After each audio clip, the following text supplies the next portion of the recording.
The original task force to develop an academy for young men was truly a Jesuit lay partnership. If we could capture young men early, we could provide a strong foundation for their success in high school as well as higher education. When I think back 20 years ago, I think about the model that was introduced to us at WJA. It was a model that was going to take at-risk boys, put them in a Jesuit environment to grow spiritually and to cultivate their intellect and really find themselves a new path. We really were embarking in the late 80s, early 90s in a community, Washington, D.C., that needed so much, and to tackle the youth of the city when they didn't have a lot of options. And this group of people around the table just so deeply got it. There were many unknowns in the beginning.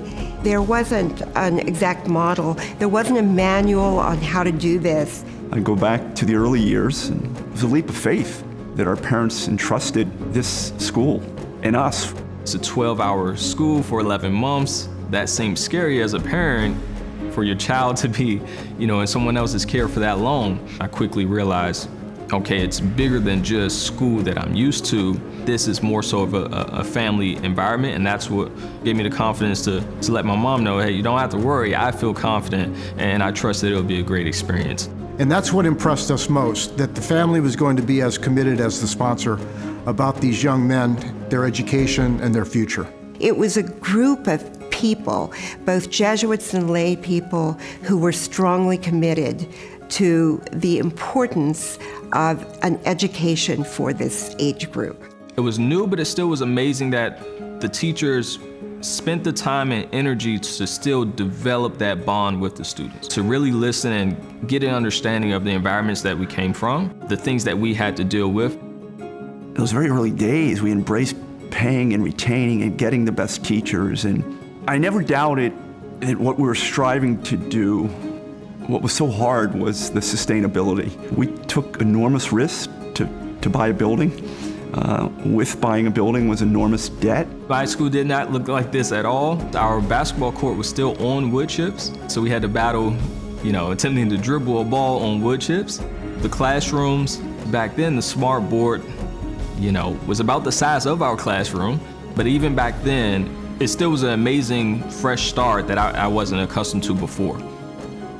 Thinking back 20 years earlier where I first started, the quality of the school, the quality of our experiences, we understood that what we were benefiting from and what we were receiving was definitely needed.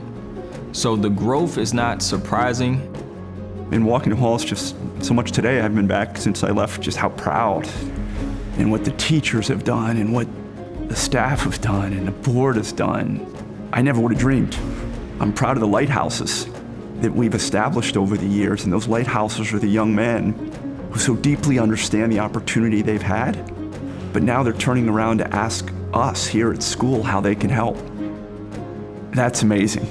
This school has exceeded, I think, any of our expectations. We had great hopes.